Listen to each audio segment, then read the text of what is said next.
Hey everyone, welcome back to Fluento, everyday English for real life. I'm Anna, and today I just want to say I'm really glad you're here. Hi everyone, I'm David, and I have to be honest, I almost didn't come today. Oh no, what happened? Nothing bad. This morning, I woke up and I looked outside, and it was so quiet. And I thought, maybe today is a good day to just stay inside, drink tea, do nothing. I understand that feeling. But then I remembered we have something really nice to do today, so here I am. And we're happy you're here, David, really. So today's episode is a little different. Different how? Well, we're not going to talk about big things. We're not going to study grammar. We're not going to memorize a long list. Oh, good. Lists make me nervous. Me too, actually. Today, we're going to walk through some very small moments, the kind of moments that happen every single day. And in those moments, we're going to find the words that help us feel a little more comfortable, a little more confident. I like that. Small moments. Because, a lot of English learners feel like English is this huge mountain, and they think, I need to climb the whole mountain before I can speak. Yes, I feel that way sometimes. But the truth is, you don't need to climb the whole mountain. You just need to take one small step, and then another. And before you know it, you're higher than you thought. That's really nice, Anna. So today, let's take some small steps together. Does that sound okay? It sounds perfect. Okay, let's start at the very beginning of the day, the morning. Mornings are hard for me. For a lot of people, they are. So imagine this. You wake up, you go to the kitchen, and someone is already there. Maybe it's a family member, maybe it's a roommate, and they look at you and they say, "Morning." Just morning? Just morning, one word. And what do you say back? Morning? Exactly. Morning. That's it. That's a real English greeting. You don't need to say, "Good morning, how are you feeling on this fine day?" You can just say, "Morning." That's really easy. It is. And here's the thing. When someone says morning to you, it means they see you. They know you're there. It's a small connection. I never thought about it that way. And sometimes, after morning, you might want to say one more thing. Something simple, like, "Sleep okay?" Sleep okay? That's a question, right? It is, but it's very short, very relaxed. It shows you care about the other person, but you're not asking them to talk a lot. So, morning. Sleep okay? Perfect. And if someone says that to you, you can say, "Yeah, not bad," or "Yeah, pretty good, thanks." Not bad. I like that. It's honest. Because sometimes sleep is not bad, but it's also not amazing. Exactly. Not bad is very honest and very normal. Anna, can I ask something? Of course, David, always. Sometimes when I'm outside and I see someone I know, my heart beats a little faster, like my body's nervous even if my brain knows it's okay. Oh, David, thank you for saying that, because I think a lot of people feel exactly the same way. Really? Really. And you know what? That feeling, it doesn't mean you're bad at English. It just means you care. You care about making a good impression, and that's actually a very good thing. So it's okay to feel nervous? It's more than okay. It's normal. And here's a little secret. Most people are not judging you. They're just happy to see a familiar face. That helps a lot. And remember, you already did the hardest part. You stopped. You said hello. Everything after that is just extra. The hardest part is stopping. Okay, I can remember that. All right, let's go somewhere warm. Let's go to a coffee shop. Oh, I love coffee shops. Me too. So you walk in, it smells nice, there's music playing, and you go to the counter and the person behind the counter looks at you and says, "Hi, what can I get for you?" Okay, so I need to order. Yes, and this is where a lot of learners feel pressure. They think they need to say it perfectly, quickly, without thinking. Yes, exactly. And sometimes the line is long and I feel like people are waiting behind me. I know that feeling, but here's the thing. The person behind the counter does this all day. They help people order. It's their job. And they are not going to be upset if you take a moment. Really? Really. So you can simply say, "Hi, can I get a coffee, please?" Can I get a coffee, please? That's very simple. It is. And if you want something specific, like a different kind of coffee, you can add just a little more. "Can I get a large coffee with milk, please?" Can I get a large coffee with milk, please? Okay, I think I can do that. You can. And if you're not sure what to order, if you look at the menu and everything seems confusing, you can say, "What do you recommend?" What do you recommend? Oh, that's clever. It is, because now the other person helps you. They tell you what's good, and you don't have to figure it out alone. I like asking for help. Is that okay? It's more than okay. Asking for help is one of the most useful skills in English, or in any language. And when my coffee's ready, what do I say? You can say, "Thank you so much," or just, "Thanks, that's great." Simple. Simple. And then you take your coffee, you find a seat, and you enjoy it. This is my favorite scene so far. I thought it might be. Okay, David, now let's think about something a little different, not face to face. Let's talk about messages. Oh, like phone messages. Yes, texting, messaging apps. A lot of English learners use English to write messages too, and sometimes writing feels even harder than speaking. Yes, because when you speak, you can use your face, you can smile. But in a message, it's just words. That's a really good observation, David. So let's say a friend sends you a message. They say, "Hey, are you free tonight?" Okay, and I want to say yes.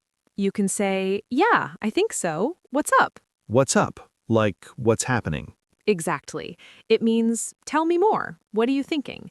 It's friendly. It shows you're interested. And if I can't go, if I'm busy, Then you can say, "Oh, I'm sorry. I can't tonight, but let's do it another time." let's do it another time. That's very kind, because you're not just saying no, you're saying maybe next time. Exactly.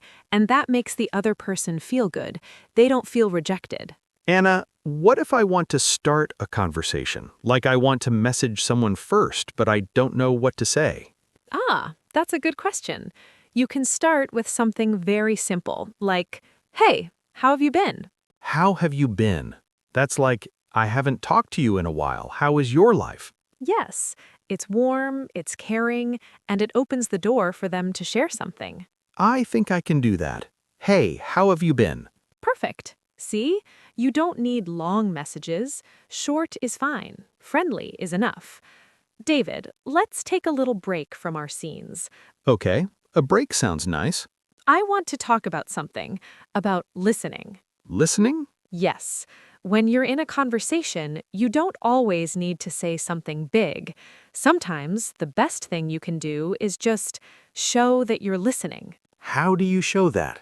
With small sounds, small words, things like, "Mm-hmm," or "Oh," or "I see." I see, but I'm not looking at anything. I know it sounds strange, but "I see" doesn't always mean you're looking at something. In conversation, it means, "Okay, I follow." Oh, so if someone tells me something, I can say, I see. Yes, like if someone says, "I moved to a new apartment last week," you can say, "Oh, I see. That's exciting." Oh, I see. That's exciting. That sounds very natural. It does.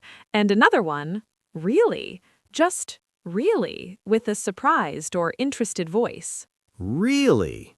I use that one already, actually. Good. Keep using it. It tells the other person, "I'm here. I'm paying attention. I care about what you're saying." So, listening is part of the conversation too. It's one of the most important parts. A conversation is not just about what you say, it's about how you make the other person feel. How you make them feel. Yes, I want people to feel good when they talk to me. And you already do, David. You really do. All right, let's try something a little brave now. Brave? Should I be scared? No, not scared. Just a little adventurous.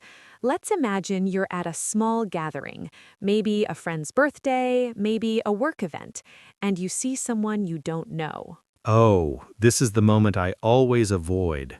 I know, but let's not avoid it today. Let's walk through it together, step by step. Okay, step by step. So, you see this person, they're standing alone, maybe holding a drink, and you walk over, and you smile, and you say, "Hi, I'm Anna. I don't think we've met." I don't think we've met. Oh, that's really smooth. It's simple, but it works, because it tells the person, "I know we don't know each other, and that's okay. I'm introducing myself anyway." And then they say their name. Yes, let's say they say, "I'm Sarah." And then you might feel that moment of silence, that quiet moment where you don't know what to say next. Yes, that moment. That's the scary moment. It is, but here's a secret. In that moment, you can ask one simple question, and the easiest question to ask is about the event itself. Something like, "So, how do you know the host?" Because you're both at the same place, so you... Exactly. You already have something in common. You're both here, so you ask about that connection. And if they say, oh, we went to school together, then I can say, oh, that's nice. Perfect. Simple, warm. And then you can ask, "And what do you do?" Meaning, what is your job? What do you do? I know that one. Good. And if they tell you and you want to show you're interested, you can say, "Oh, that sounds really interesting," even if you don't know what they're talking about. Well, it's okay to say that because most of the time you are curious, a little, and it makes the other person feel good. That sounds really interesting. I'll remember that. And, David, remember, you don't have to keep this conversation going forever. A few minutes is enough. And when you want to end it, you can say, "Well, it was really nice to meet you." It was really nice to meet you. That's a goodbye? It's a gentle goodbye. It tells them, "I enjoyed this. I'm glad we talked." I think I can do this. Maybe. Not maybe. You can. I know you can. Okay, one more scene. And this one is about asking for something, but not in a big way, in a small, everyday way. Like what? Like, you're at work or at school, and you need something from a colleague. Maybe you need to borrow a pen. Maybe you need directions to a room you've never been to. Oh, that happens to me a lot. I get lost. That's okay. Getting lost is very normal, especially when everything is new. So, you see someone nearby and you say, "Excuse me, sorry to bother you. Could you help me with something?" That's a lot of words. It is a little longer, but each part has a purpose. "Excuse me," you're getting their attention, politely. "Sorry to bother you," you're showing respect. You know they're busy. "Could you help me?" You're asking, and you're asking with kindness. So it's like 3 polite layers. Yes, 3 polite layers. I like that. And if they say yes and they help me, what do I say? You say, "Thank you so much. I really appreciate it." I really appreciate it. That sounds very sincere. It is, and people remember that. When someone says, "I really appreciate it," it stays with them. It makes them feel like helping you was worthwhile. I want people to feel that way. And they will, because you are kind, David. That comes through, even when your English isn't perfect. Thank you, Anna. That means a lot.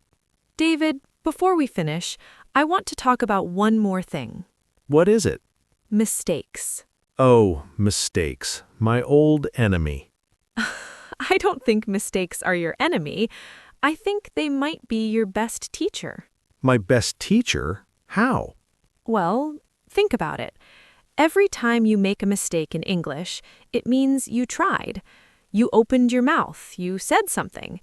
And that is incredibly brave.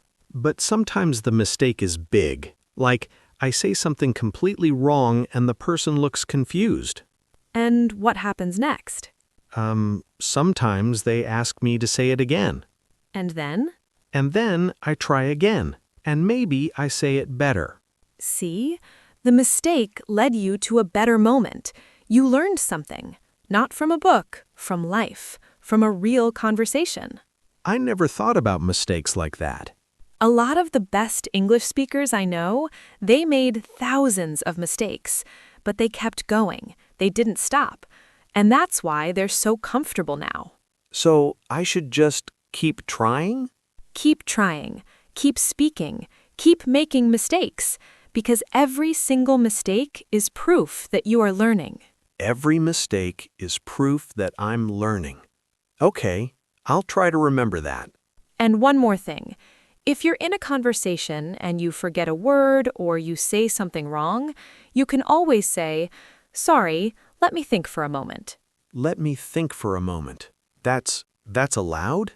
Of course it's allowed. Everyone needs a moment sometimes, even native speakers. It's not weakness, it's honesty. Let me think for a moment. I like that. It buys me time. Exactly. And while you're thinking, the other person is just waiting, and they're usually very patient because they understand. People are more understanding than I think. They really are. Well, David, I think we've had a really lovely episode today. We have. I feel lighter, like something heavy was lifted off my shoulders. What do you think that heavy thing was? I think it was the pressure, the feeling that I need to be perfect. And now I know I don't. You don't. You really don't. And I hope everyone listening feels that way too. Anna, can we do something before we go? Of course. What would you like to do? Can we just go through the small moments one more time? Not like a list, just like we're remembering them together. I love that idea. Let's do it. Okay, so in the morning, sleep okay? Not bad, thanks. Lovely. Simple and warm. And when you see someone outside, how are things? Yeah, I know the feeling. See you around. Beautiful. Very natural. And at the coffee shop, can I get a coffee, please? What do you recommend? Thanks, that's great. Perfect. Easy and polite. And in messages, hey, how have you been? Yeah, I think so. What's up? Let's do it another time. Warm and friendly. And when you meet someone new, hi, I don't think we've met. How do you know the host? That sounds really interesting. It was really nice to meet you. Wonderful. Very connecting. And when you need help, excuse me, could you help me with something? Thank you so much. I really appreciate it. Kind and respectful. And when you're listening, I see. Really? Oh, that's exciting. Those little words, they make such a big difference. They do. They really do. And remember, if you need a moment, sorry, let me think for a moment. And that's okay. Always. Always. Everyone, thank you so much for spending this time with us today. We know that learning English takes courage, and the fact that you're here, listening, practicing, that tells us everything we need to know about you. You are braver than you think. Really. So here's our question for you, and please write to us in the comments. Think about your day today, or your day tomorrow. Is there one small moment, just one, where you think you could use one of these phrases? Maybe in the morning, maybe at a shop, maybe in a message. Just one small moment. Tell us about it. We love reading your comments, every single one. And if today helped you feel even a little bit more comfortable, then we did our job. We did. So, take care of yourselves, be kind to yourselves, and remember, small steps, one at a time. One at a time. Goodbye, everyone. We'll see you soon. See you soon. Take care.